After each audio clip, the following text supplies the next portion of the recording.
آپ لوگ تھوڑا تھوڑا آگے آ جائیں تاکہ بعد میں آنے والوں کو پھر مشکل نہیں ہو اور مجلس ڈسٹرب نہ ہو.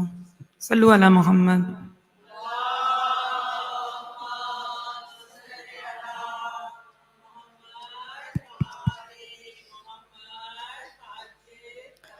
بر علی و اولاد علی صلوات اللہم صلی علی محمد و آل محمد وعجل فرجهم اجمعین.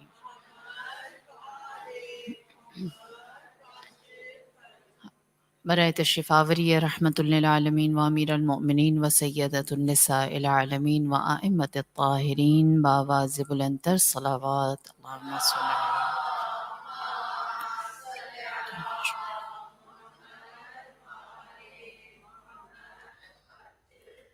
سورہ فاتحہ. بسم اللہ الرحمن الرحیم الحمد للہ رب العالمین الرحمن الرحیم مالک یوم الدین ایاک نعبد و ایاک نستعین اہدنا الصراط المستقیم صراط الذین انعمت علیہم غیر المغضوب علیہم ولا الضالین. بسم اللہ الرحمن الرحیم قل هو اللہ احد اللہ الصمد لم یلد ولم یولد ولم یکن له کفوا احد. بسم اللہ الرحمن الرحیم قل هو اللہ احد اللہ الصمد لم یلد ولم یولد ولم یکن له کفوا احد. بسم اللہ الرحمن الرحیم قل هو اللہ احد اللہ الصمد لم یلد ولم یولد ولم یکن له کفوا احد. صدق اللہ العلی العظیم. اللهم اغفر للمؤمنين والمؤمنات والمسلمين والمسلمات الأحياء منهم والأموات تابع بيننا وبينهم بالخيرات إنك مجيب الدعوات إنك على كل شيء قدير. صلوات اللهم صل على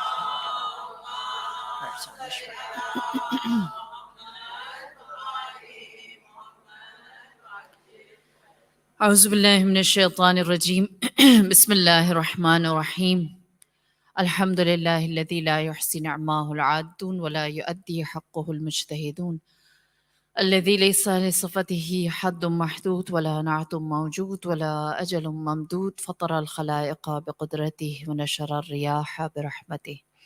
الصلاة والسلام على المهيمن على رسله والخاتم لأوصيائه والشافع إليه والمكين لديه والمطاع في ملكوته الأحمد من الأوصاف الأبي القاسم محمد صلوات اللهم صل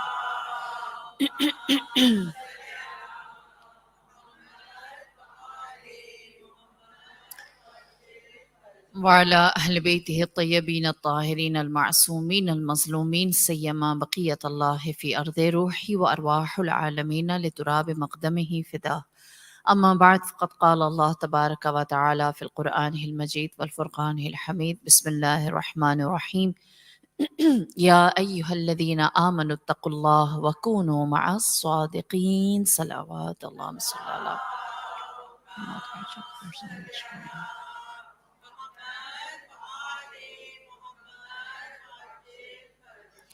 پروردگار عالم ایمان والوں کو دو چیزوں کی جانب اپنے ایمان کی بقا کی دعوت دیتا ہے. یا ایہا الذین آمنو، اے وہ لوگ جو ایمان لے کر آئے.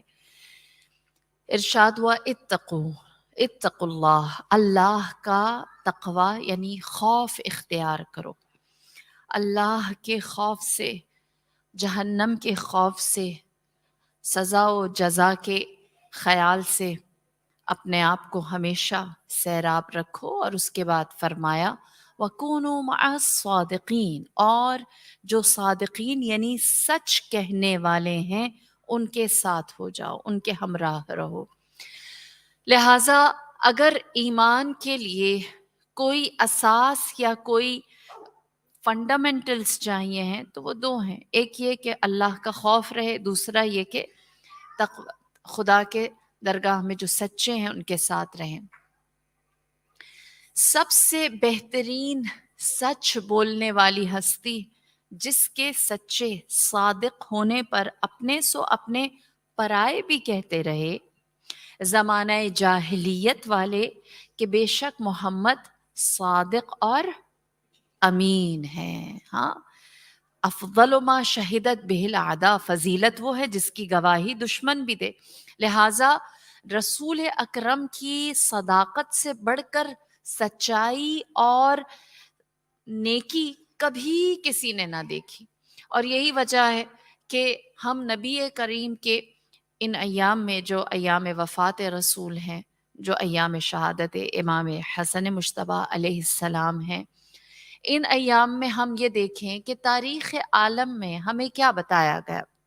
بہت سی تحریکیں، بہت سے افراد، بہت سی شخصیتیں، بہت سی حکومتیں، بہت سارے لوگ آئے اس دنیا میں اور اپنا اپنا کام کر کے چلے گئے، لیکن جس نے سب سے زیادہ سسٹینیبل، سب سے زیادہ پائیدار تحریک یا نظریہ دیا اور اسے پوری کامیابی کے ساتھ سب سے چھوٹے سے عرصے میں چلایا اور آج تک وہ باقی ہے، وہ ذات محمدی، وہ نظریہ اسلام، ان الدین عند اللہ الاسلام ہے.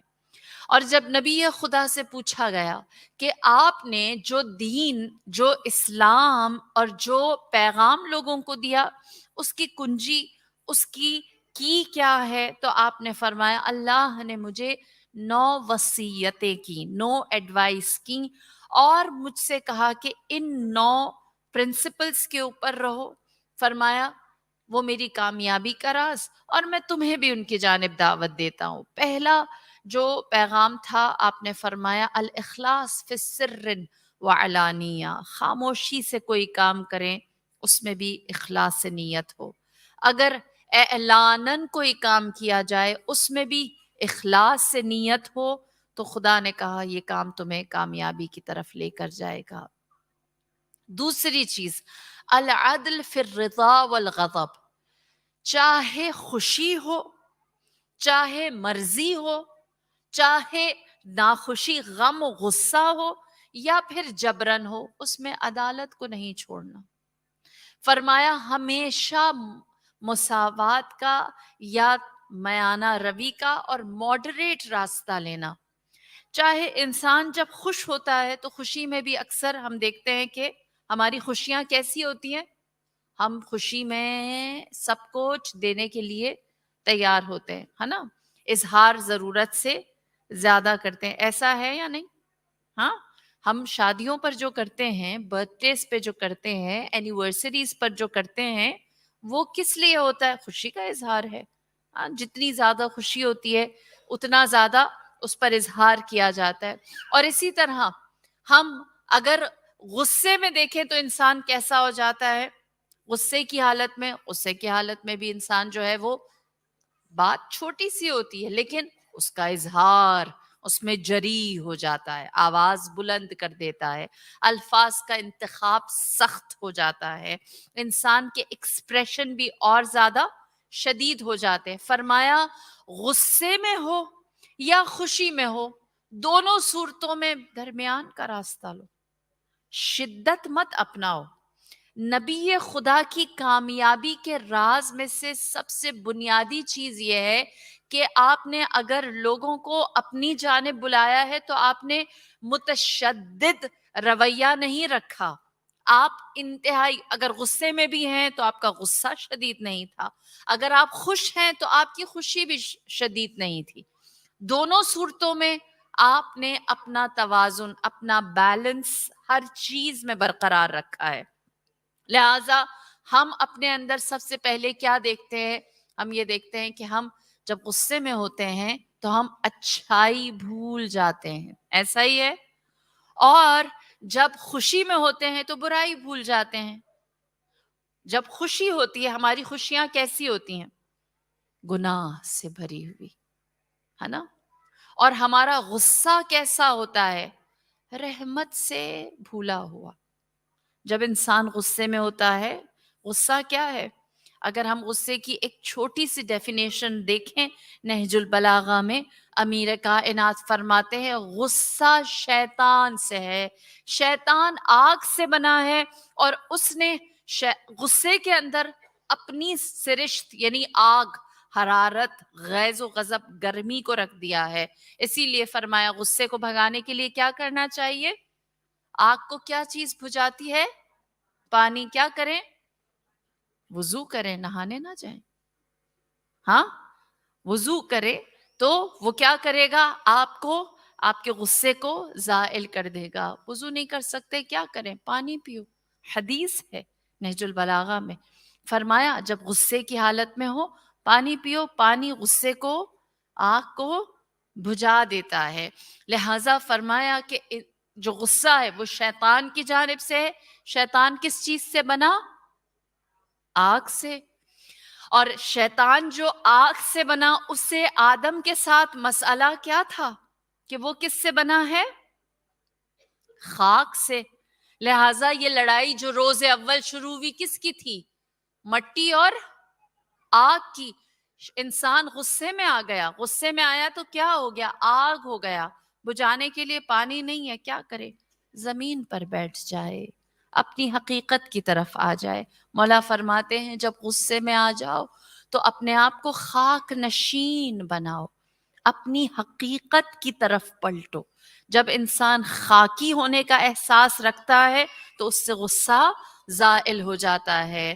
غصہ انسان کے لیے جو خاک سے بنا ہے سب سے بڑا دشمن ہے. اور اس سب سے بڑی دشمنی میں انسان کے ساتھ کیا ہوتا ہے کہ وہ اپنے اندر موجود جو رحمت ہے اس کو بھول جاتا ہے، جو خدا کا لطف ہے اس کو فراموش کر دیتا ہے. لہٰذا اسی لیے فرمایا درمیان کا راستہ ایام معرفت رسول خدا کے ہیں. دیکھیے نبی خدا نے اسلام کیسے پہنچایا. آپ کے اندر جو توازن تھا اس کی بنیاد پر اسلام پہنچایا. آپ نے کبھی بھی اگر مغلوب تھے یعنی مجبور تھے، محدود وسائل میں تھے، تو آپ کا رویہ کچھ اور ہو، اور جب غالب آ گئے تب رویہ کچھ اور ہو. ایسا نہیں ہے. روایات کیا کہتی ہیں؟ جب نبی خدا مکے میں تھے، اکیلے تھے نا، آپ کے ساتھ زیادہ لوگ نہیں تھے. جو لوگ تھے، اسلام مکے میں کیسے شروع ہوا؟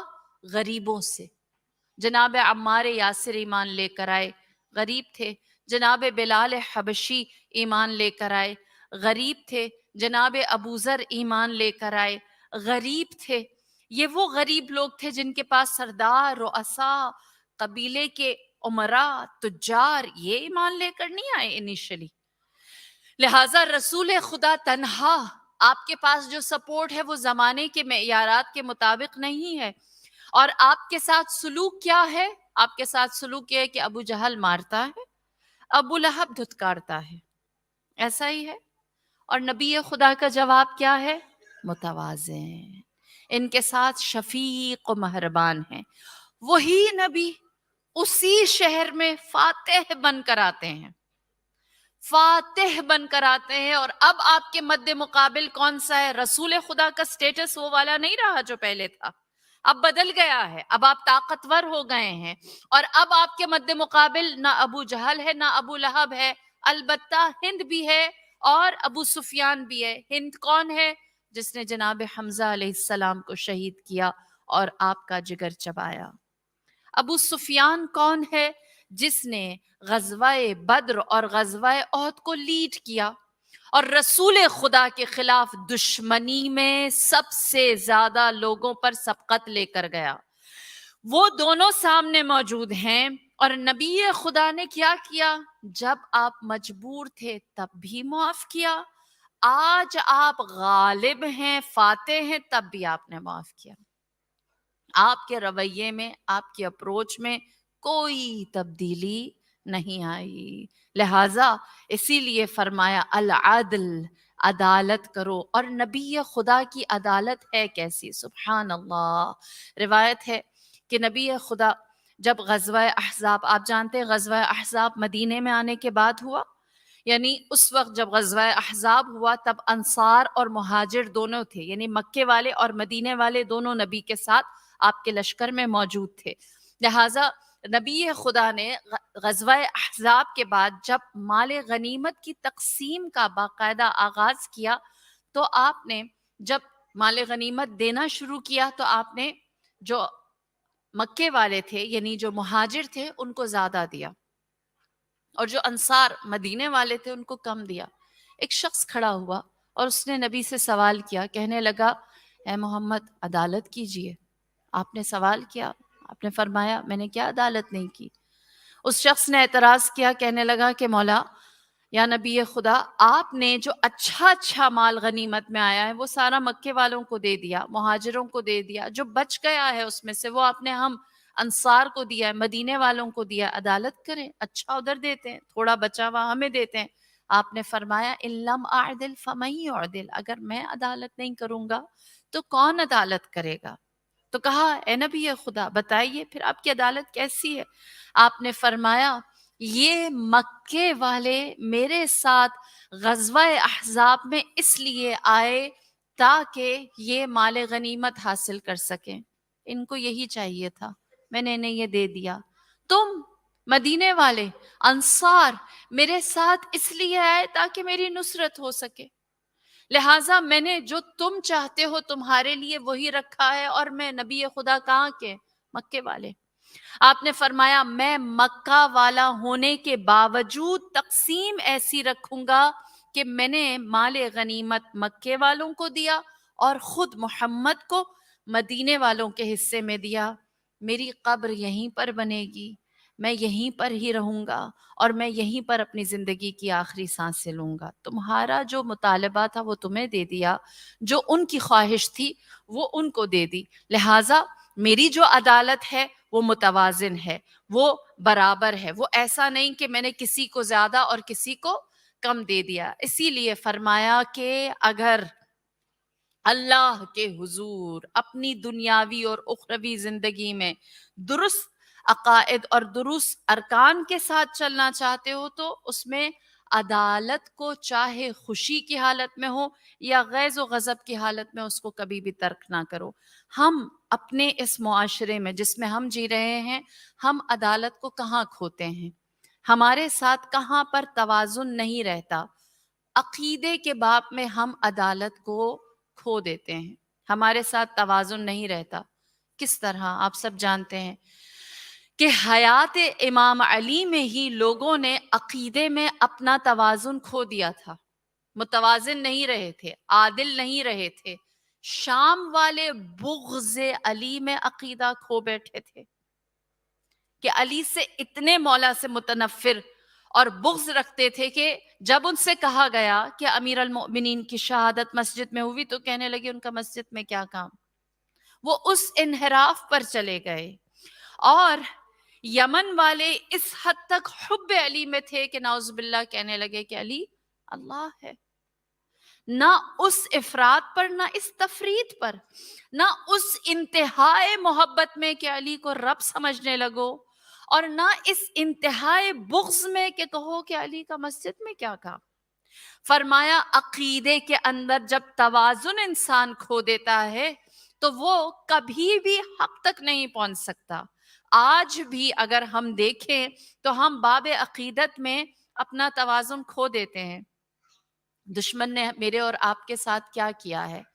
ہمیں متشدد بنایا ہے، ہمیں متشدد بنایا ہے۔ میں ابھی آپ سب جانتے ہیں کربلا سے آ رہی ہوں، اور جب میں کربلا میں تھی تو کسی لائیو ٹرانسمیشن کا حصہ بننے کے لیے مجھے ایک اسٹوڈیو میں اوپر کی ایک جگہ تھی، وہاں پر جب ہم بیٹھے تھے جو لائیو براڈ کاسٹ تھا وہ ہو رہا، اور ساتھ ہی بین الحرمین کے سارے مناظر نظر آ رہے، اور میں اوپر سے مسلسل دیکھ رہی کہ امام آنے والوں کو کیسے وصول کرتے ہیں اور ہم عزاداروں کو کیسے وصول کرتے ہیں۔ حرم امام حسین میں لوگ ڈرم بینڈ لے کر بھی داخل ہوتے ہیں، سیاہ کپڑے لے کر بھی داخل ہوتے ہیں، رنگین لباس پہن کر بھی داخل ہوتے ہیں، گریہ کرتے ہوئے بھی انہیں وصول کیا جاتا ہے، وہ اپنے ہاتھ میں تعزیے یا شبیہ لے کر بھی داخل ہوتے ہیں، صرف ماتم کرتے ہوئے، عزاداری کرتے ہوئے بھی داخل ہوتے ہیں، وہ ہر ایک کو وصول کرتے ہیں۔ واحد چیز جو حرم امام حسین میں داخل نہیں ہو سکتی وہ حرام چیز، وہ شرک ہے جس کا داخلہ ہرگز حرم اجازت نہیں دیتا، اس کے سوا کسی چیز کو نہیں رکھا گیا۔ اللہ اکبر۔ اور ہمارا کیا حال ہے؟ ہم توازن کیسے کھو بیٹھے ہیں کہ ہمیں نام علی ہی پر افراط اور تفریط میں ڈال دیا جاتا ہے۔ ہاں دیکھیے ایک بات ہمیشہ یاد رکھیں، آپ کو میں چھوٹا سا ہوم ورک دے سکتی ہوں انشاءاللہ کہ آپ لوگوں کو یاد رہے. سورہ اعراف آیت نمبر 175 176. گھبرائیں نہیں، قرآن کہہ رہی ہوں تو کوئی مشکل چیز ہوگی، بہت آسان. آپ پڑھیں گے آپ کا قرآن، انبیاء کی زندگی اور ہسٹری تینوں میں انٹرسٹ بڑھے گا. سورہ اعراف آیت نمبر 175 اور 170 ذکر ہے بلعم باعورہ کا. بلعم باعورہ کیا ہے؟ حضرت موسیٰ کا نواسا، حضرت لوط کا نواسا، جس کے پاس اسم اعظم کا علم ہے، مستجاب الدعویٰ ہے، اور ان کے پاس خداوند کریم نے یہ حکمت رکھی ہے کہ وہ آنے والے وقت کو دیکھتے ہیں. یعنی نبی کی خاص خصوصیات، اللہ نے انہیں خاص مقام، جو دعا مانگے قبول ہو جاتی ہے. بلعم باعورہ ایک جانب، اور وہ کس دورانیے میں ہے؟ قرآن کہتا ہے کہ حضرت موسیٰ علیہ السلام کے زمانے میں، جب فرعون کی حکومت تھی اس وقت. بلعم باعورہ وہ ذات ہے کہ جس کو اللہ نے عزت اور شرف اور علم اور حسب نسب بہترین دیا. سورہ اعراف 175 176 ضرور گھر جا کر پڑھیں. میں ایک جانب اشارہ کر کے بات کو آگے بڑھاتی ہوں تاکہ ہم موضوع سے نہ ہٹیں. کہتے ہیں کہ جب حضرت موسیٰ علیہ السلام نے فرعون کے پاس سے کوچ کیا تو فرعون نے کہا میں ننگے پاؤں بھاگتے ہوئے موسیٰ کے پیچھے کیوں جاؤں؟ نہیں گیا پیچھے. اس نے اپنی شان میں کمی سمجھی کہ مجھ جیسا انسان فرعون کے پیچھے موسیٰ کے پیچھے جائے. لہٰذا اس نے کیا کیا؟ اس نے بلعم باعورہ کو بلایا فرعون نے اور کہا کہ اے بلعم باعورہ، تمہارے پاس سب کچھ ہے لیکن ایک چیز نہیں ہے، دنیا کی پوزیشن. اگر تم چاہتے ہو کہ تمہیں دنیا کی پوزیشن مل جائے، کوئی مقام، کوئی حیثیت، کوئی مرتبہ، کوئی درجہ مل جائے، تو اس کے لیے میرے پاس تمہارے لیے ایک بہت اچھی آفر ہے. وہ یہ ہے کہ تم موسیٰ کا راستہ روکو. اگر موسیٰ کا راستہ روکا، گرفتار کر کے انہیں لے آئے، تو میں تمہیں اپنے دربار میں خاص مقام دوں گا. تمہارے پاس سب کچھ ہے، یہ ایک چیز جو نہیں ہے یہ بھی تمہیں فراوان مل جائے گی. بلعم باعورہ نے اگری کیا، کہنے لگا میں حضرت موسیٰ کا راستہ روکنے جاتا ہوں، گرفتار کرنے جاتا ہوں. بلعم باعورہ حضرت موسیٰ کا راستہ روکنے جب گیا تو دیکھیے اعتدال جو ہم کھو گئے اس کا نقصان کیا ہوا. اگر ہمارے عقائد میں اعتدال نہیں ہوگا تو اس سے کامیاب کون ہوگا؟ جناب موسیٰ کے پیچھے بلعم باعورہ کو بھیجنے کے بعد فرعون نے کہا مجھے کوئی پرواہ نہیں موسیٰ جیتتا ہے یا بلعم باعورہ، مجھے نتیجے سے کوئی لینا دینا نہیں کہ بلعم باعورہ موسیٰ کو گرفتار کر سکتا ہے یا نہیں، اور موسیٰ میرے تک پہنچتے ہیں یا نہیں. میں نے لوط کے نواسے کے پیچھے یعقوب کے پوتے کو لگا دیا، ایک نبی کی اولاد کے سامنے دوسری نبی کی اولاد کو رکھا ہے. ان دونوں میں جب آمنا سامنا ہوگا ان میں سے ایک ہارے گا اور ایک جیتے گا. جو بھی ہارے جو بھی جیتے، دونوں صورتوں میں جیت میری ہے کیونکہ میرے دو دشمنوں میں سے ایک کم ہو جائے گا. ہاں، تو ہم جب اعتدال کھو دیتے ہیں اور علی کے نام پر، عزاداری کے نام پر، حب اہل البیت کے نام پر، خدمت کے نام پر اپنے ہی اندر حلقے میں موجود لوگوں سے، اپنے ہی افراد سے، اپنے ہی ہم عقیدہ سے، اپنے ہی ہم مسلک سے جب جنگ کرتے ہیں یا اختلاف کو بڑھاتے ہیں تو کیا ہوتا ہے؟ نہیں، اس سے کوئی فرق نہیں پڑتا کہ آپ جیتے یا دوسرا ہارا. یہ بات حتمی ہے کہ جو لڑانا چاہتا ہے وہ طاقتور ہو گیا، وہ طاقتور ہو گیا. فرعون نے کہا یا موسیٰ ہارے گا یا بلعم باعورہ ہارے گا، دو دشمنوں میں سے ایک کم ہو جائے گا. جب آپ کے سامنے عزاداری کے متفرقات کو لایا جاتا ہے تو اس میں سے ایک چیز دشمن حاصل کرنا چاہتا ہے، وہ یہ کہ تشیع کے اندر تفریق ڈالی جائے، تشیع کے اندر ڈویژن ڈالی جائے اور ڈیوائیڈ کر کے ہم ان کو کمزور کر دیں، اور اس کے نتیجے میں جس چھوٹے سے حصے سے جو فائدہ اٹھانا ہے وہ اٹھا سکیں. لہٰذا ہم عقیدے کے باب میں اگر توازن کھو دیتے ہیں، ہم اپنی یونٹی کو کھو دیتے ہیں، ہم اگر اپنی عقائد کی ویلیوز کو کھو دیتے ہیں، تو اس کا نتیجہ یہ ہوتا ہے کہ ہم میں سے جو بھی دو پارٹیز میں سے جو بھی کمزور یا مضبوط ہو، اس سے کوئی فرق نہیں پڑتا. دشمن یقینی طور پر اپنے مقصد کو حاصل کر لیتا ہے. واضح؟ لہٰذا اسی لیے فرمایا عقیدے میں توازن ضروری. دوسری چیز، عبادات کے اندر توازن ضروری ہے. چاہے خوشی کے مارے عبادت کر رہے ہوں، چاہے غم کے مارے عبادت کر رہے ہوں، چاہے خدا کی حمد و ثنا کر رہے ہوں، چاہے خدا کے سامنے راز و نیاز کر رہے ہوں.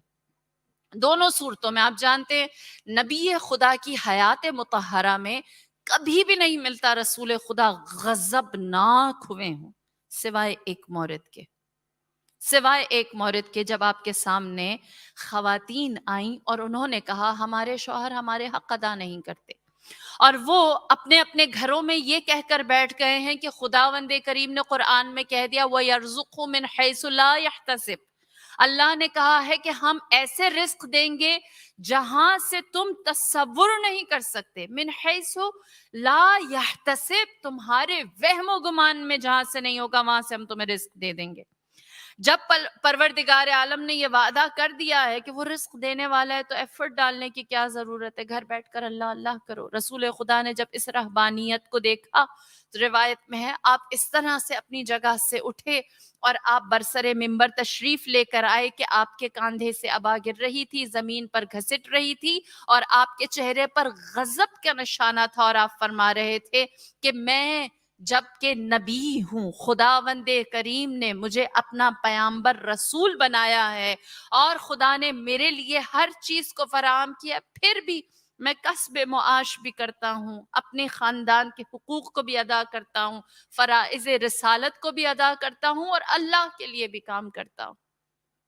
لہٰذا جب ہم اپنے خاندان کے، جب ہم اپنے زوجات کے حقوق ادا کرنے سے باز نہیں آ رہے، تو پھر کیسے ہو سکتا ہے تم خداوند کریم کے اوپر یہ بات چھوڑ کر کہ وہ رزق دینے والا ہے، کسب معاش کو چھوڑ دو. جب عبادات کے اندر انسان توازن چھوڑ دیتا ہے تو اس باب میں بھی انسان کسب فیض تک نہیں پہنچتا.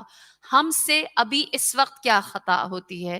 دیکھیے یہ بات ہمیں سمجھنے کی انتہائی ضرورت ہے تحمل اور صبر کے ساتھ، کہ کبھی بھی کیا ایسا ہو سکتا ہے میں اگر آپ سے کہوں کہ سورہ اخلاص سے زیادہ اچھی سورہ ناس ہے، سورہ بقرہ کے اندر اتنی خیر و برکت نہیں ہے جتنی سورہ آل عمران کے سامنے ہے؟ نہیں. قرآن کی ہر سورہ متبرک ہے، ہر سورت کے اندر اپنا ایک اثر ہے، اس کے اندر اللہ نے اپنی ایک تاثیر رکھی ہے، اس کے اندر اللہ نے اپنا ایک پیغام رکھا ہے. کیا قرآن کی ایک سورہ کا مقابلہ دوسری سورت کے ساتھ ہو سکتا ہے؟ کیا قرآن کی ایک سورت کا مقابلہ دوسری سورت کے ساتھ ہو سکتا ہے؟ پہلے دن سے کہہ رہی ہوں، تھوڑا سر ہلا دیا کریں. ہاں، نہیں ہو سکتا، نہیں ہو سکتا. تو پھر ایک عبادت کا مقابلہ کیسے دوسری عبادت سے ہو سکتا ہے؟ ہم جب باب عبادت میں آتے ہیں تو ہم ہمیشہ ایک عبادت کا موازنہ دوسری عبادت کے ساتھ شروع کر دیتے ہیں، اور اس کے نتیجے میں کیا ہوتا ہے؟ یقینی طور پر ہم عدالت سے ہاتھ دھو دیتے ہیں. ہر عبادت اپنی جگہ اہم ہے. آپ عزاداری کر رہے ہیں وہ اپنی جگہ اہم ہے، آپ نماز پڑھ رہے ہیں وہ اپنی جگہ اہم ہے. ہر عبادات میں اگر ہمارے پاس عدالت نہیں ہوگی، ایک عبادت کا دوسری عبادت کے ساتھ مقایسہ نہیں ہے. اور یہ بات زیر بحث ہی لانا حماقت ہے. اس بات کو اگر کوئی زیر بحث لے کر آئے کہ عبادت میں یہ عبادت زیادہ افضل ہے اور وہ کمتر افضل ہے، اس پر کوئی بحث نہیں ہے، اس پر کوئی بحث نہیں ہے. اس پر کسی طرح کی بحث کسی نتیجے پر نہیں لے کر آتی. آپ یہاں صبر کریں اور کہیں ہم دونوں انجام دینے والے. نہ ہم عزاداری کو اپنے لیے کمتر سمجھتے ہیں، اس کی تخفیف کرتے ہیں، نہ ہم تارکین صلاۃ میں ہونا چاہتے، نماز چھوڑ دینے والوں میں ہونا چاہتے ہیں. ہمارے لیے دونوں چیزیں برابر ہیں، اور ہم ہر عبادت، چاہے وہ روزہ ہے، چاہے وہ حج ہے، چاہے وہ زکوٰۃ ہے، چاہے وہ خمس ہے، چاہے وہ امر بالمعروف ہے، وہ نہی عن المنکر ہے، ہر عبادت کو اپنی جگہ انجام دیتے ہیں. لہٰذا عبادات کے اندر بھی توازن ضروری ہے. تیسرا باب جو ہمارے لیے توازن کا اہم ہے وہ ہے ہماری حقوق الناس کی ادائیگی. جب ہم حقوق الناس پر آتے ہیں یا اپنے انسان، حقوق الناس میں صرف دوسرے تو نہیں ہوتے نا، انسان کا اپنا حق بھی ہے. اسی لیے رسالت الحقوق جو صحیفہ سجادیہ کے ساتھ ہر گھر میں انشاءاللہ کے موجود ہے، اس میں امام زین العابدین علیہ الصلاۃ والسلام کیا فرماتے ہیں؟ اللہم صلی علی محمد وآل محمد وعجل فرجہم اجمعین.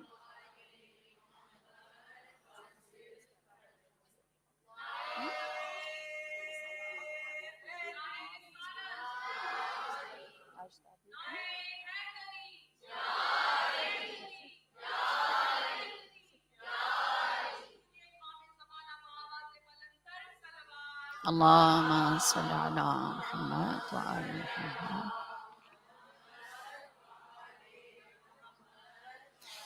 آپ جب حقوق الناس کی بات کرتے ہیں تو اس کی ابتدا کہاں سے ہوتی ہے؟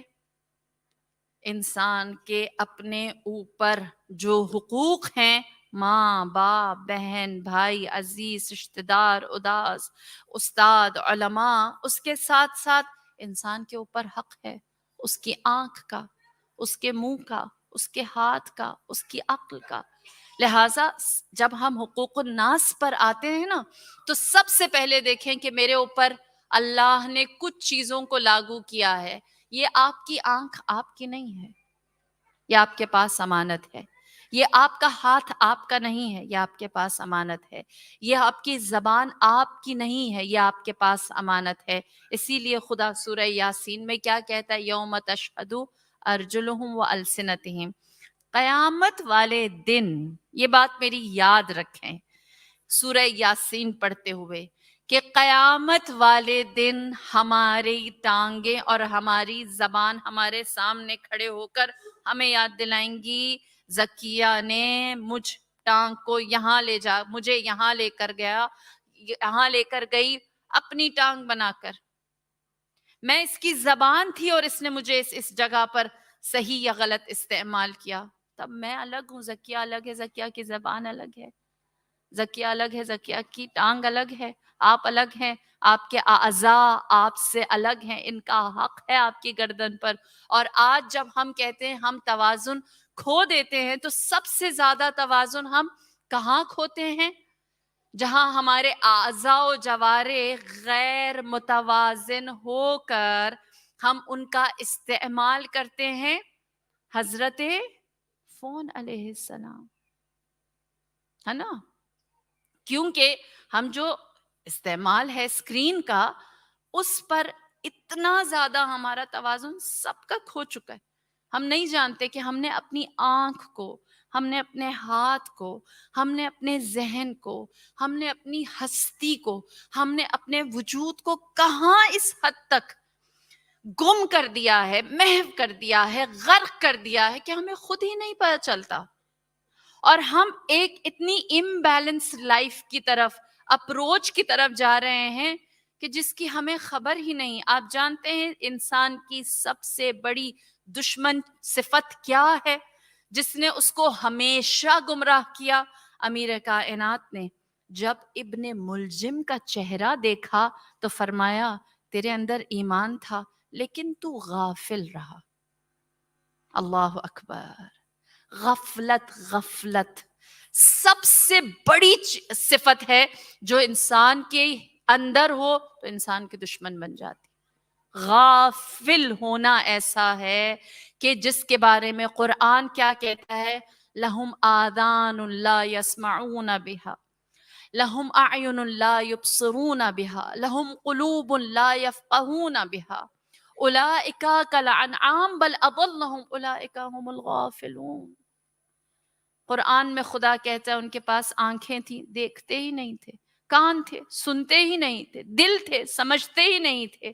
یہ چوپایوں کی طرح، چار ٹانگوں والے جانور کی طرح تھے. یہ کون تھے جن کے پاس آنکھ ہے، دل ہے، کان ہے، نہ سنتے ہیں، نہ دیکھتے ہیں، نہ سمجھتے ہیں؟ یہ کون ہے؟ اولئک هم الغافلون، یہ غفلت والے ہیں. میں اور آپ توازن کھو دیتے ہیں جب ہم لوگ اپنے آپ کو اسکرین کے ساتھ انٹریکشن میں لاتے ہیں. ہمیں نہیں پتا ہوتا ہم کیا صحیح کر رہے ہیں، کیا غلط کر رہے ہیں، کتنا اچھا کر رہے ہیں، کتنا برا کر رہے ہیں. اور انفارچونیٹلی اس چیز کے اندر ہر رنگ، ہر نسل، ہر زبان، ہر ایج کے لوگ برابر مبتلا ہیں، برابر مبتلا ہیں. آپ عزادار ہیں، آپ کنیز فاطمہ الزہرا ہیں، آپ کا مقام خاص ہے. آپ کو مولا نے اپنی محبت کے خزانے سے نوازا ہے. آپ کی خلقت ایسی ہے کہ میرے آقا فرماتے ہیں جب ہمارے شیعہ کو پیدا کیا جاتا ہے تو اس کی سرشت، اس کی خاک میں خاک شفا کو ڈال دیا جاتا ہے. آپ ایک حقیر انسان نہیں ہیں، آپ کا مقام الگ ہے، آپ منتظر امام ہیں، آپ کا مرتبہ الگ ہے. آپ اس فرش عزا پر مہمان فاطمہ الزہرا ہیں. آپ کی اسکرین بتائے کہ یہ ساری مقام اور مرتبے اور عقیدے اور زینت جو آپ کو دی گئی ہے، یہ آپ کے اس فون کے اندر نظر آئے. یہ آپ کے عقل کو، آپ کی فکر کو، آپ کی اپروچ کو، آپ کے وقت کو اور آپ کی سب سے بڑی انوالومنٹ کو کہیں گمراہ تو نہیں کر رہی؟ کہیں یہ آپ کو کہیں امام سے اور آپ کی اتنی بڑی منزلت جو اللہ نے آپ کو عطا کی ہے اس سے دور تو نہیں کر رہی؟ اس میں ایک زمانہ ہوتا تھا جب ہمارے بزرگوں کو سب سے پہلے گھٹنے میں درد ہوتا تھا، ہے نا؟ اور اب سب سے پہلے کہاں درد ہوتا ہے؟ انگوٹھے میں، بہت زیادہ سکرول کرنے کی وجہ سے. ہاں، ہماری چیزیں کتنی تیزی سے بدل رہی ہیں. ہم ایک زمانہ یہ ہوتا تھا کہ اپنے لیے جس چیز کو سب سے زیادہ زہر سمجھتے تھے وہ یہ تھا کہ ہم زبان سے غیبت کرتے ہیں. اب ہمیں غیبت کرنے کے لیے زبان کی ضرورت ہی نہیں. اب ہم اپنی آنکھ سے دوسروں کی غیبتوں میں شریک ہو جاتے ہیں، اپنے کان سے دوسروں کی غیبت میں شریک ہو جاتے ہیں، ہم اس کا حصہ بنتے ہیں. انفارچونیٹلی ہم نے واٹس ایپ کے طفیل اچھی، بری، مستند، غیر مستند خبروں کو بہت تیزی سے اسپریڈ کرنے میں پورا کردار ادا کیا ہے. یہ توازن نہیں ہے، یہ ہماری سوشلائزنگ ہمیں ہمارے ایمان سے، ہماری خاصیت سے، ہماری فضیلت سے دور کر رہی ہے. جو آپ کا مقام ہے، جو آپ کا مرتبہ ہے، آپ اس کے شایان شان رہیں. جب آپ اس کے شایان شان رہیں گے تو پھر آپ جانتے ہیں کہ آپ کا فون آپ کو کس طرح. میں اکثر ایک بات کہتی ہوں، دیکھیں ہم مجلس پڑھنے والے لوگ ہیں نا، ہمیں تو ہمیشہ تحقیق میں رہنا ہوتا ہے، ہمیں ہمیشہ مطالعے میں رہنا ہوتا ہے، ہمیں ہمیشہ جتنے بھی علماء اچھے لیکچرز دے رہے ہوتے ہیں، مجالس پڑھ رہے ہوتے ہیں، ہم اس کو سننے والے ہیں. ہاں، لہٰذا یہ فون میرے لیے کیا ہے؟ یہ فون میرے لیے کیا ہے؟ یہ گوگل میرے لیے کیا ہے؟ یہ یوٹیوب میرے لیے کیا ہے؟ علیہ السلام. میں اسی لیے علیہ السلام کہتی ہوں. ہاں، ہم اگر اس کا استعمال غلط شروع کر دیں تو پھر کیا ہے؟ لعنت اللہ ہے. یہ آپ کے اوپر ہے کہ آپ اس کو کتنا تقرب کا ذریعہ بناتے ہیں، کتنی نزدیکی کا ذریعہ بناتے ہیں، کتنا توازن سے اس کا استعمال رکھتے ہیں. جب فون میں ہیں، اسکرین میں ہیں، تو کتنا اس یاد میں رہتے ہیں کہ میں مولا سے منسوب ہوں. میری سرشت کو ایسا بنایا گیا ہے کہ اس کے اندر خاک شفا ہے. مجھے گناہ کرنے کے لیے اپنے گھر کو چھوڑنے کی ضرورت نہیں ہے. اسی فون سے میں گناہ کر سکتی ہوں اور میں اسی پر ہی کنٹرول رکھوں.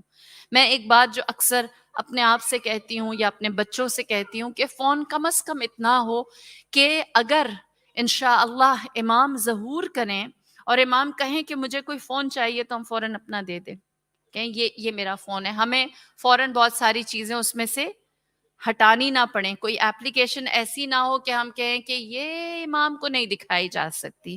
پہلے اس کو تھوڑا ڈیلیٹ کرنے کا وقت مل جائے تو اس کے بعد ہم بس امام کے حضور یہ رکھ کے دے دیں اور کہہ دیں کہ یہ ہمارے پاس ہے، یہ اس کو فوراً لے جائیں، وصول کریں، خدمت میں پیش کیا جا سکے۔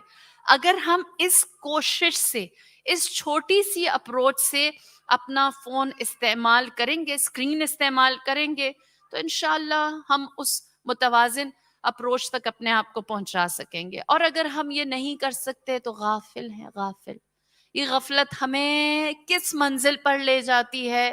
یہ غفلت ہمیں اس منزل پر لے جاتی ہے جہاں انسان اپنے اندر ساری سوجھ بوجھ ہونے کے باوجود بھی اشرف المخلوق نہیں بن سکتا۔ چوپایا ہے، چار ٹانگوں والے وجود کی طرح ہے، بل اضلہم، ان سے بھی زیادہ گیا گزرا ہے، اس سے بھی زیادہ کوتاہ ہے۔ اسی لیے میرے مولا نبی خدا نے فرمایا کہ کامیابی کے لیے جو اصول، جو پرنسپلز خدا نے مجھے وصیت کیے، ان میں سے ایک عدل ہے، چاہے وہ خوشی میں ہو، چاہے وہ غضب میں ہو، غصے میں ہو، چاہے وہ نعمت میں ہو، چاہے وہ نقمت میں ہو۔ البتہ ہم عدالت کے لیے اگر کوئی میزان اپنے لیے آج کے دن تلاش کریں، آج کا دن منسوب ہے میرے اور آپ کے آقا سید و سردار دل بند فاطمۃ الزہرا، فرزند رسول، عاشق محمد مصطفیٰ، امام حسن مجتبیٰ علیہ الصلاۃ والسلام، اللہم صلی علی محمد وآل محمد عجل فرجہم اجمعین۔ آپ کی ذات پاک سے، دیکھیے میں کل بھی بار بار کہتی رہی کہ ہم نے امام حسن علیہ السلام کا حق ادا نہیں کیا۔ امام حسن کی ذات، جیسا آپ کا نام حسن یعنی بہترین، خوب ترین، حسین ترین، جیسا آپ کا نام حسن ویسے آپ کا خلق حسن، آپ کا خلق حسن، آپ کی جوانی حسن، آپ کی صلح حسن، آپ کا قیام حسن، آپ کی جنگ حسن، آپ کا بولنا حسن، آپ کی خاموشی حسن ہے۔ تصور کیجئے یہ وہ مولا ہے جس کے بارے میں سید الشہداء نے ارشاد فرمایا میرے بڑے بھائی مجھ سے بہتر تھے۔ اللہ اکبر۔ آپ نے یہ فرما دیا کہ میرے بڑے بھائی مجھ سے بہتر تھے۔ آپ کا کلام ہمارے سر آنکھوں پر، ہم اس کے اوپر جتنا غور کریں ہمارے لیے کم ہے۔ ایک بات جو میں آج آپ سب کی خدمت میں رکھنا چاہتی ہوں، دیکھیے امام حسن علیہ السلام کی ذات حسن ہے، تو سب سے زیادہ جو آپ کے کردار میں حسن ہونا نظر آتا ہے وہ کہ جس پر دشمن نے بھی گریہ کیا۔ آپ جانتے ہیں امام حسن مجتبیٰ علیہ السلام کے جنازے کو روکنے والے کا نام کیا تھا؟ جس نے امام حسن کے جنازے کو مرقد رسول تک پہنچنے سے روکا اور تیر برسانے میں پہل کی، مروان ابن حکم۔ مروان ابن حکم، زیارت عاشورہ میں آپ بار بار اس کا نام پڑھتے ہیں۔ مروان ابن حکم وہ خود نقل کرتا ہے، کہتا ہے کہ میں نے دیکھا کہ ایک دفعہ امام حسن کسی سفرے پر، دسترخوان پر بیٹھے کھانا کھا رہے تھے۔ آپ کے سامنے جو کھانا تھا آپ لقمے بناتے تھے لیکن آپ کے منہ میں وہ لقمے نہیں جا رہے تھے۔ میں نے غور سے دیکھا تو ساتھ ہی ایک جانور موجود تھا، آپ اس جانور کے منہ میں لقمے ڈال رہے تھے۔ میں حیران ہوا، میں قریب گیا، میں نے کہا فرزند رسول آپ یہ کیا کر رہے ہیں؟ آپ نے فرمایا کہ مجھے حیا آتی ہے میرے سامنے ایک جانور بھوکا ہو اور میں کھاتا رہوں۔ حیا آتی ہے کہ ایک جانور بھوکا ہو اور میں اس کے سامنے کھاتا رہوں۔ جیسے نوالے بنا کر اپنے منہ میں ڈالتے ہیں ویسے ہی اپنے جانور کے منہ میں ڈالے۔ سبحان اللہ۔ یہی وجہ ہے کہ کہتے ہیں کہ مدینے میں یہ بات مشہور و معروف تھی کہ امام حسن کی عطا ایسی ہے کہ جب آپ کسی کو دیتے ہیں تو اس کے دامن سے بڑا دیتے ہیں، اس کی جھولی سے زیادہ دیتے ہیں، یہاں تک کہ آپ پر لوگوں نے اعتراض کیا اور کہا آپ اتنا زیادہ کیوں دیتے؟ تھوڑا دے دیں، کافی ہے، مانگنے والا جب مانگنے آیا تھوڑا سا دے دیں، کافی ہو جائے گا۔ آپ نے فرمایا، سبحان اللہ کیا فرمان ہے آپ کا، آپ نے فرمایا کہ میں سائل ہوں، خود مانگنے والا ہوں، اور میں سائل ہوتے ہوئے شرم کرتا ہوں کہ کسی مانگنے والے کو، سائل کو رد کر دوں۔ پھر فرمایا میں اللہ کے حضور سائل ہوں اور میں اس سے سوال کرتا ہوں، اور وہ اللہ جو میرا مالک ہے، جب میں اس کے سامنے دامن پھیلاتا ہوں تو وہ مجھے ہمیشہ عطا کرتا ہے، اس لیے جب کوئی میرے سامنے دامن پھیلاتا ہے تو میں بھی اسے ہمیشہ عطا کرتا ہوں۔ اللہم صلی علی محمد وعلی اجمعین۔ فرمایا کہ مجھے میرا مالک جو عطا کرتا ہے اس کی عطا بے بہا ہے، بے انتہا ہے۔ وہ میری حیثیت دیکھ کر مجھے نہیں دیتا، بلکہ وہ اپنی قدرت کے حساب سے دیتا ہے۔ اسی لیے جب کوئی مجھ سے مانگتا ہے تو میں یہ نہیں دیکھتا کہ اس کا دامن کتنا ہے، اس کی جھولی میں کتنا ہے، بلکہ میں اس کو اتنا دیتا ہوں جتنی میرے اندر استطاعت ہے۔ لہٰذا ہمیں امام حسن مجتبیٰ سے مانگنے کا سلیقہ آنا چاہیے۔ ہمیں ہماری اتنی بڑی کوتاہی ہے کہ ہمیں مانگنا ہی نہیں آیا، اللہ ہمیں مانگنا ہی نہیں آتا۔ ہم اہل بیت سے کیا مانگیں، ہمیں اسی کا سلیقہ نہیں۔ جناب دعبل خزائی، پہلے ایک چھوٹی سی بات سمجھاتی چلوں، مجلس کا وقت تیزی سے نکل رہا ہے۔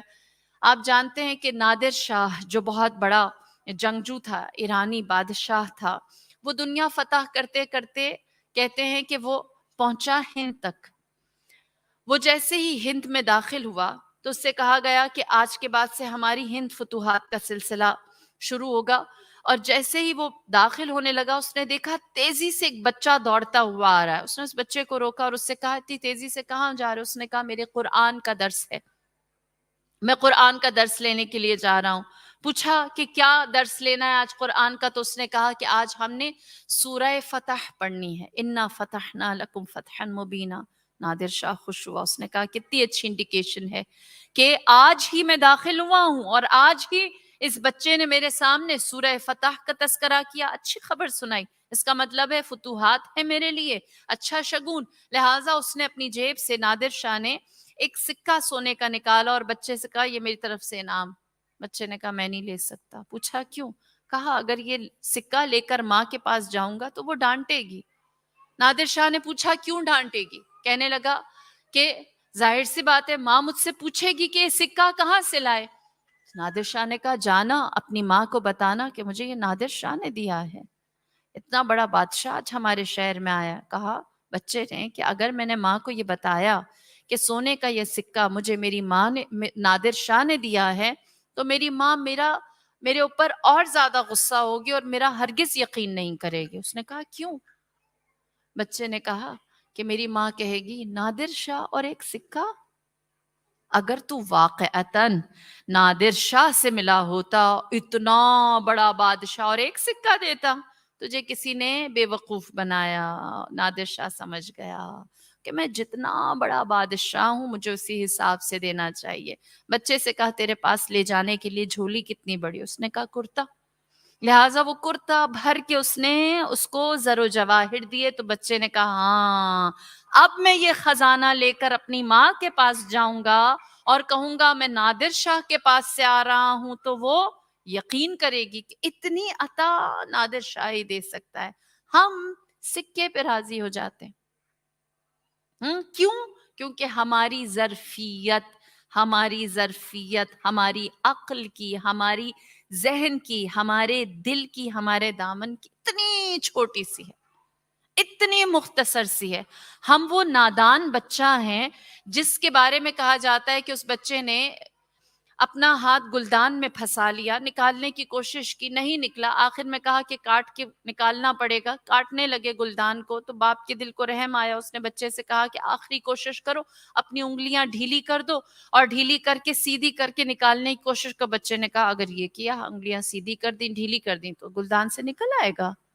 باپ نے کہا تو کرو ایسا، کیوں نہیں کرتے؟ اس نے کہا اگر میں نے ایسا کر لیا تو وہ جو سکہ نکالنے کے لیے مٹھی بنائی ہے وہ سکہ نہیں آئے گا۔ ہم سکہ نکالنے کے لیے مٹھی پھنسا دیتے ہیں، ہم نہیں جانتے کہ ان کا ظرف جن سے مانگ رہے ہیں کتنا زیادہ ہے۔ دعبل خزائی امام رضا کے سامنے منقبت اور فضائل مصائب اہل البیت کو بیان کرتا ہے، مولا اسے 10,000 دینار دیتے ہیں، انعام دیتے ہیں، بے بہا دیتے ہیں، بہت زیادہ عنایت کرتے ہیں۔ بل کہتا ہے مولا یہ عطا آپ کی ہے، آپ کا بہت شکریہ، آپ نے مجھے یہ دیا، لیکن میں چاہوں گا کہ آپ مجھے اس سے بہتر چیز عنایت کریں۔ مولا نے فرمایا سوال کرو۔ اس نے کہا کہ مولا میں چاہتا ہوں آپ کے تن پر جو کرتا ہے یہ مجھے بطور کفن دے دیا جائے۔ ہاں، یہ مانگنے کا سلیقہ ہونا چاہیے، مانگنے کا طریقہ ہونا چاہیے۔ اسی طرح کہتے ہیں کہ ایک شاعر تھا جس نے مابعد واقعہ کربلا، سانحہ کربلا کے بارے میں مصائب کہے، مولا کے سامنے، امام زین العابدین کے سامنے بیان کیے۔ مولا نے جب سنا تو اس کے بعد آپ نے فرمایا مدینے میں میرا ایک باغ ہے، وہ میں نے تمہیں ہبہ کیا، تمہیں میری طرف سے تحفہ دیا۔ کہتے ہیں وہ اگلے دن پلٹ کر آیا اور اس نے کہا مولا آپ نے جو مجھے باغ دیا ہے بہت شکریہ، لیکن میں چاہتا ہوں میں وہ باغ آپ کو واپس کر دوں۔ مولا نے سوال کیا کیوں، کیا تمہیں پسند نہیں آیا؟ اس نے کہا میں چاہتا ہوں کہ آپ مجھے بہشت میں کسی باغ کا وعدہ دیں، میں دنیا کے اس باغ کو اپنے لیے سوال آخرت نہیں بنانا چاہتا، آپ مجھے وہ بہشت عنایت کیجیے۔ لہٰذا ہم اپنے دامن کو، ہم جب امام حسن علیہ السلام کی عطا کو دیکھیں تو ان کے شایان شان سوال کریں، ہم اپنی محدودیت کے حساب سے سوال نہ کریں۔ ان کی عطا، ان کی بخشش، ان کی نوازش سائل کو عطا کرنا، وہ ان کی جو شان ہے اس کے مطابق۔ ہم مٹیریلسٹک محدود وجود ہیں، ہم اسی حساب سے اپنی دعاؤں کو، اپنی حاجات کو رکھتے ہیں، جبکہ وہ کیا ہیں؟ وہ جنت کے سردار ہیں، وہ جنت کے سردار ہیں، وہ جنت کے سردار ہیں۔ یہ دنیا ان کے لیے متاع القلیل ہے، یہ پوری دنیا بہت کم اور مختصر اور چھوٹی ہے۔ میری اور آپ کی حاجت بہت چھوٹی ہے، ان کی عطا کے شایان شان ان سے سوال کریں، یہ پہلی چیز۔ دوسری چیز، باب امام حسن علیہ السلام میں، میری جان قربان، میرے آقا امام حسن کی مظلومیت پر میں آپ سے ایک چھوٹا سا سوال کرتی ہوں۔ میں نام لوں گی، آپ تصور کریں، حرم، امام رضا علیہ السلام، آپ کا ذہن مشہد پہنچ گیا، ہاں آپ کو مشہد کا صحن یاد آئے گا۔ امام موسیٰ کاظم، امام محمد جواد، آپ کا دل پہنچ گیا ان دو سنہری گنبد کے سامنے، جس کو دور سے دیکھ کر آپ کے دل کے اندر جتنے خیالات ہیں وہ تلاطم مچانا شروع کرتے ہیں کہ مولا کے حرم کے قریب جاؤں اور زری کو پکڑوں اور یہ ساری حاجات آپ کے سامنے بیان کروں۔ پھر تیسرا نام، نجف اشرف، اللہ اکبر۔ جیسے ہی نجف اشرف کی بات ہوتی ہے تو ہمارے نگاہوں میں امیر المؤمنین کا وہ خوبصورت حرم آتا ہے جس کی جانب ہمارے قدم تیزی سے بڑھتے ہیں۔ ہم ایک یتیم بچے کی مانند حرم امیر المؤمنین میں داخل ہوتے ہیں کہ اس سے بہتر باپ کوئی بھی نہیں ہے۔ تیسری جگہ، سامرہ، امام حسن عسکری علیہ السلام، میرے اور آپ کے امام، امام وقت کے والد گرامی، جن کا حق ہماری گردن پر بہت بڑا ہے۔ جب آپ ان کے حرم کو تصور کرتے ہیں تو آپ چاہتے ہیں کہ وہاں ہر طرف اپنے امام کو تلاش کریں، زری کو پکڑتے ہیں تو سوال کرتے ہیں بار بار، اے میرے آقا امام حسن عسکری، آپ کے فرزند کہاں ہیں؟ ہمیں ان کی زیارت کرائیے۔ اور پھر میری اور آپ کی بہشت، میری اور آپ کی جنت، کربلا، امام حسین۔ جیسے ہی میں کہوں گی امام حسین علیہ السلام، آپ بین الحرمین میں ہیں، آپ اپنے آپ کو قبہ حسین کے سامنے کھڑا ہوا محسوس کرتے ہیں، اور وہاں پر نہ جانے کن کن مصائب کو، کن کن شہداء کا ذکر، تذکرہ، اشک، آنسو، گریہ، نوحہ، ماتم، کتنی سارے عقیدت کے راستے ہیں جو ہم اپنی اس جنت میں بار بار امام کے سامنے اس کا اظہار کرتے ہیں۔ اور آج کا دن ہے امام حسن مجتبیٰ علیہ السلام کا، امام حسن مجتبی علیہ السلام، تصور کیجئے ان کا حرم، تصور کیجئے امام حسن مجتبی کا حرم، امام حسن مجتبی کا مرقد۔ جب آپ تصور کرتے ہیں تو میرے اور آپ کے دل میں کیا آتا ہے؟ ایک پتھر، ایک پتھر۔ امام حسن مجتبی کا حرم یعنی ایک پتھر۔ تصور کیجئے نوجوان بچیاں جنہوں نے کبھی مدینہ نہیں دیکھا، میں بتاتی ہوں امام کا حرم کیسا ہے۔ میری پیاری بچیوں، آپ جب امام حسن مجتبی جو جنت کے سردار ہیں ان کی قبر تلاش کریں گے تو آپ کو ملے گا ایک پتھر، ایک پتھر 1400 سال سے رکھا ہوا ہے، اور کہا جاتا ہے یہاں جنت کا شہزادہ سوتا ہے، یہاں جنت کا سردار سوتا ہے۔ کیا ایسی قبر ہونا بری بات ہے؟ ہرگز بری بات نہیں، قبریں ایسی ہی ہوتی ہیں۔ لیکن جب ہم جیسے گناہ گاروں کے بھی ماں باپ مر جاتے ہیں نا، تو ہم محبت کے مارے، ہم احترام کے مارے ان کی قبروں پر کوئی سایہ ڈال دیتے ہیں۔ یہ ہماری محبت کی نشانی ہے، یہ ہمارے احترام کی نشانی ہے، یہ ہماری عقیدت کی نشانی ہے۔ مسلمانوں سے سوال یہ ہے، جس کو جنت کا سردار مانتے ہو، جس کو جنت کا سردار مانتے ہو، اس کی قبر پر احترام کا کوئی نشان کیوں نہیں؟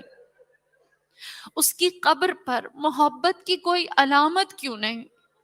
امام حسن مجتبی آپ کا غم کرنے کے لیے ہمیں تاریخ میں جانے کی ضرورت نہیں ہے، ہمیں تاریخ میں جانے کی ضرورت نہیں ہے۔ 2022 سپٹمبر کا مہینہ، امام مظلوم ہے، اس وقت امام مظلوم ہے، اس وقت امام مظلوم ہے، اس وقت امام کی مظلومیت پوری دنیا کے سامنے ہے۔ آج بھی آپ جانتے ہیں جب کوئی محب، جب کوئی عزادار، جب کوئی شیعہ امام حسن مجتبی علیہ السلام کی قبر کی جانب رخ کرنا چاہتا ہے تو اس کو اس جانب رخ کرنے نہیں دیا جاتا، اسے کہا جاتا ہے کہ قبروں کی جانب رخ کرنا شرک ہے۔ مولا دل کرتا ہے آپ کی قبر پر آئیں، زیارت نامہ پڑھیں، جس طرح باقی ائمہ کی قبور پر جاتے ہیں، وہاں پر پرسہ دیتے ہیں، غم کا بیان کرتے ہیں، ان کے فضائل اور مناقب کو بیان کرتے ہیں۔ دل چاہتا ہے آپ کی قبر پر جائیں۔ یہاں تک بات سمجھ آتی ہے؟ دوسرا سوال، میں نے آپ کے سامنے قبر امام حسن علیہ السلام کو جیسی ہے ویسا بیان کیا، آپ کی آنکھیں نم ہو گئیں، آپ نے گریہ کیا۔ میں نے مصائب نہیں پڑھے، میں نے تھوڑے سے فیکٹ سامنے رکھے، تھوڑے سے کیا، ایک فیکٹ سامنے رکھا ہے۔ آپ کی آنکھیں نم ہو گئیں، آپ نے گریہ کیا۔ جب حسن کی ماں اس قبر کو دیکھتی ہے، جب میرے مولا کی وہ ماں جو خواتین کی جنت کی سردار ہے، جب وہ اس قبر کو دیکھتی ہوں گی، جب رسول خدا قبر امام حسن مجتبی کو اس حالت میں دیکھتے ہوں گے، جب امیر المؤمنین قبر مطہر امام حسن علیہ السلام کو اس کیفیت میں دیکھتے ہوں گے، جب میرا آقا سید الشہداء اپنے بھائی کی قبر کو اس حالت میں دیکھتے ہوں گے، دل پر ہاتھ رکھ کر بتائیے کہ اگر آپ کی آنکھوں میں آنسو آئے ہیں تو آج زہرا کس طرح نوحہ کناں ہے، آج رسول خدا کس طرح نوحہ کناں ہے، آج امیر المؤمنین نے کیسے گریبان چاک کیا ہوگا، آج وہ مولا جس پر ہم ہمیشہ روتے ہیں، آج وہ امام حسین علیہ السلام کیسے عزادار ہوئے ہوں گے۔ اللہ اکبر، یہ غم بڑا ہے۔ امام حسن پر گریے کا حق نہ میں نے ادا کیا، نہ آپ نے ادا کیا، نہ ممبر نے ادا کیا، نہ فرش نے ادا کیا۔ امام حسن پر گریہ کرنے کے لیے آج بھی وہ دکھیاری ماں اپنا رومال بچھائے آپ کے خلوص کے آنسوؤں کے انتظار میں ہے۔ روایت ہے کہ جعدہ بنت اشعث کو زہر دیا گیا اور کہا گیا یہ زہر امام حسن علیہ السلام کے کھانے میں یا آپ کے مشروب میں ڈال دیا جائے تو تمہیں اس کے بدلے میں یزید سے نکاح دیا جائے گا اور مال و جواہر سے لبریز کر دیا جائے گا۔ لہٰذا مال کی طلب اور یزید کی زوجیت کے لالچ میں جعدہ بنت اشعث نے زہر امام کے مشروب میں ڈالا۔ امام جب تشریف لائے، امام کے سامنے اس مشروب کو رکھا، امام نے اس کو تناول کیا، آسمان کی جانب رخ کیا، رضن بقضائہ و تسلیما لامرک، اے پروردگار تیری رضا کے سامنے سر تسلیم خم ہے، یہ کہہ کر اپنی جگہ سے اٹھے۔ جعدہ نے سوال کیا، کہا آپ کہاں چل دیے؟ فرمایا جہاں تو نے بھیجا ہے۔ کہنے لگی میں نے تو آپ کو کہیں نہیں بھیجا۔ فرمایا ہم اللہ سے ملاقات کے راستے پر ہیں۔ پھر اس کے بعد آپ نے اس کو ہوشیار کیا، فرمایا جس مقصد کے لیے تو نے میرا خون کیا ہے تجھے وہ مقصد حاصل نہ ہوگا، تو ناکام اور رسوا رہے گی۔ یہ کہہ کر مولا اپنے حجرے میں تشریف لائے۔ روایت ہے کہ آپ کے بدن پر زہر کا اثر اتنی تیزی سے پھیلا کہ آپ کے جگر کے ٹکڑے ہو کر قے کے راستے باہر آتے۔ اور روایت کون بیان کرتی ہیں؟ جناب زینب کبریٰ۔ جناب زینب کبریٰ بیان کرتی ہیں کہ میں نے دیکھا آپ کے جگر کے ٹکڑے قے کے ذریعے سے تھال میں آ کر گرتے تھے۔ میں کہوں گی اے زینب کبریٰ، ایک منزل ام المصائب کی یہ ہے کہ امام حسن علیہ السلام کے جگر کے ٹکڑوں کو اپنی آنکھوں سے دیکھتی ہیں، اور دوسری زینب کبریٰ کی مصیبت یہ ہے کہ 70 قدم کے فاصلے سے بھائی کو 13 ضربتیں کھاتے ہوئے دیکھتی ہے۔ امام حسن مجتبیٰ علیہ السلام کے بدن پر زہر کا اثر بڑی تیزی سے ہونے لگا، یہاں تک کہ آپ نے فرمایا کہ قبیلہ بنی ہاشم کے تمام صاحبان شہامت نوجوانوں کو میرے پاس بلایا جائے۔ سب حلقہ بنا کر امام کی خدمت میں آ کر بیٹھ گئے۔ آپ نے فرمایا اے حسن مجتبیٰ، میرے بعد اس خاندان کے سربراہ آپ ہیں، جو میرے والد نے امانت امامت میرے سپرد کی، ان کو میں آپ کے حوالے کرتا ہوں۔ پھر اس کے بعد آپ نے فرمایا میری چند وصیتیں ہیں۔ فرمایا میری پہلی وصیت یہ ہے کہ میری قبر کو میرے نانا کے ہمراہ رکھا جائے، مجھے میرے نانا کے حضور دفن کیا جائے۔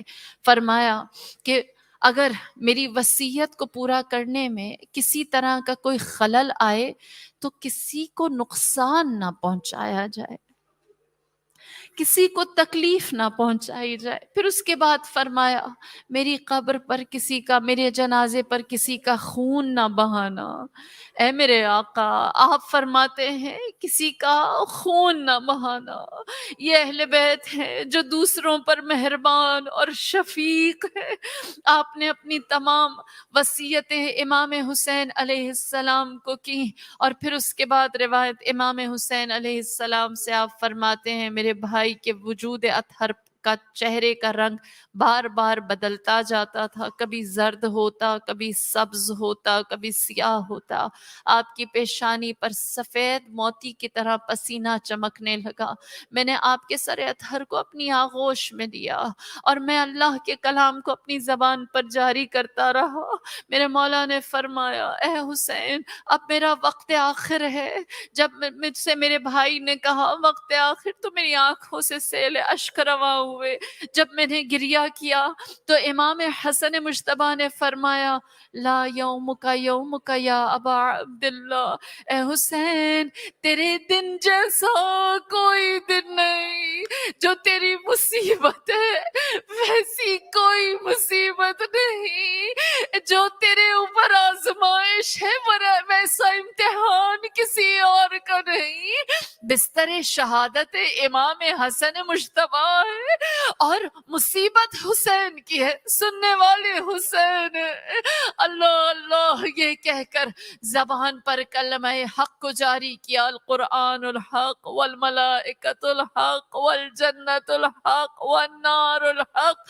پھر اس کے بعد فرمایا آخری گواہی امام حسن مشتبہ کی اشہد ان لا الہ الا اللہ، اشہد ان محمد رسول اللہ، اشہد ان علی ولی اللہ، تمام گواہیاں مکمل ہوئی، روح قفس عنبری سے پرواز کر گئی، جناب قاسم یتیم ہوئے، جناب ام فروا بیوہ ہوئی، تمام وصیتیں پوری کرنے کے لیے امام حسین آگے بڑھے، اپنے ہاتھوں سے غسل دیا، اپنے ہاتھوں سے کفن پہنایا، اپنے ہاتھوں سے جنازہ سجایا، تشییع جنازہ ہوئی، نماز جنازہ ادا کی گئی، اور حسب وصیت روضہ رسول کے قریب دفنانے کے لیے رسول کے نواسے کے جنازے کو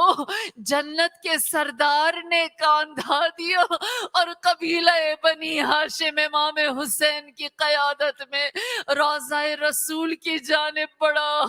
جیسے جیسے قدم آگے بڑھے، ایک شقی مروان ابن حکم آگے بڑھا اور کہنے لگا مجھے یہ حکم دیا گیا ہے کہ حسن کو امام رسول خدا کے ساتھ دفنانے کی اجازت نہیں ہے۔ جیسے ہی یہ سنا ابوالفضل عباس آگے بڑھے، فرمایا یہ میرے آقا کا حکم ہے، یہ میرے آقا کا حکم ہے، ان کے حکم کو پورا کیا جائے گا۔ جیسے ہی یہ کہا، شقی نے کہا واللہ ہم ایک قدم آگے بڑھنے کی اجازت نہ دیں گے۔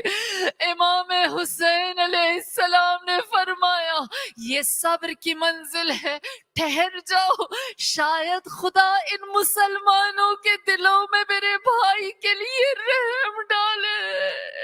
صبر کی منزل امام حسین کے لیے تھی۔